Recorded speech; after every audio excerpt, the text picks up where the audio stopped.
இன்னைக்கு ஈஸியாக ஒரு கூட்டு பொரியல் எப்படி குக்கரில் வேக வச்சு பண்ணுறதுன்னு பார்க்கலாம். அதுக்கு 2 சௌச்சவை இது மாதிரி கட் பண்ணி வாஷ் பண்ணி எடுத்து வச்சுருக்கேன். 1/4 கப்பு பைத்தம்பருப்பு, 1 டேபிள் ஸ்பூன் கடலைப்பருப்பு நல்லா வாஷ் பண்ணி சேர்த்துக்கோங்க. 2 டீஸ்பூன் மஞ்சப்பொடி. இது அப்படியே குக்கரில் வேக வைக்க போகிறோம். அப்புறம் பட்டாணி கறி பண்ணுறதுக்கு ஃப்ரெஷ் பட்டாணி உரிச்சு எடுத்திருக்கேன். அதில் தண்ணியெல்லாம் விடாமல் கொஞ்சோண்டு உப்பை போட்டு டேரெக்டாக குக்கரில் இப்போ ஃபஸ்ட்டு சௌச்சவுக்கு தேவையான அந்த கூட்டுக்கு தேவையானது மேலே பட்டாணி இதே மாதிரி வேக வச்சுடுவோம். குக்கரை மூடி விசில் விட வேண்டிதான். இப்போ கூட்டுக்கு அரைச்சிக்கலாம். அதுக்கு 1/4 கப் தேங்காய், கொஞ்சோண்டு ஜீரகம், 2 பச்சை மிளகா, இது மட்டும்தான் அரைச்சிருக்கேன் நான். உங்களுக்கு வேணும்னா ஒரு பல்லு பூண்டு சேர்த்துக்கோங்க. ஸோ இப்போ குக்கர் பார்த்தீங்கன்னா 3 விசில் விட்டேன். 3லேருந்து 4 விசில் விட்டிங்கன்னா சூப்பராக இது மாதிரி வெந்துடும் உங்களுக்கு.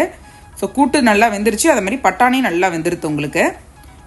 இப்போ கூட்டுக்கு நம்ம ரெடி பண்ணிக்கலாம். அதுக்கு தேங்காய் எண்ணெயில் தான் கூட்டு பண்ணுவேன், நல்லா வாசனையாக இருக்கும். 1 டேபிள் ஸ்பூன் தேங்காய் எண்ணெயில் கடுகு, ஜீரகம், கருவேப்பிலை, வத்தமிளகா, அதுக்கப்புறம் வேக வச்ச அந்த சௌச்சவை போட்டுட்டு அரைச்சி வச்ச அந்த தேங்காய் விழுதை சேர்த்துட்டு தேவையான உப்பை போட்டு ஒரு 5 நிமிஷம் கொதிச்சு எடுத்திங்கன்னா சூப்பரான சௌச்சவ் கூட்டு ரெடி ஆகிடுச்சுங்க. எத்தனை பேர் வந்தாலும் ஈஸியாக நீங்கள் குக்கரில் டைரெக்டாக கூட இதை பண்ணிடலாம். ரொம்பவே ஈஸி உங்களுக்கு. இப்போ பட்டாணி கறி பண்ணிடலாம். பட்டாணி நல்லா வெந்துருச்சு, வேக வச்சு எடுத்து வச்சாச்சு. அதுக்கு 1 டேபிள் ஸ்பூன் எண்ணெயில் கடுகு, உளுந்து, கருவேப்பிலை, வத்தமிளகா தாளிச்சிட்டு வேக வச்ச பட்டாணி, அதுக்கப்புறம் சாம்பார் பொடி கொஞ்சோண்டு சேர்க்குறேன். அதையும் சேர்த்து நல்லா மிக்ஸ் பண்ணி எடுத்துட்டிங்கன்னா பட்டாணி கறியும் ரெடி ஆகிடுச்சு. இப்போ குக்கரில் பார்த்தீங்கன்னா ஈஸியாக வேக வச்சதுனால ரெண்டும் ரொம்பவே சீக்கிரமாக ரெடி ஆகிடுச்சு. இதே மாதிரி நீங்களும் ட்ரை பண்ணி பாருங்கள்.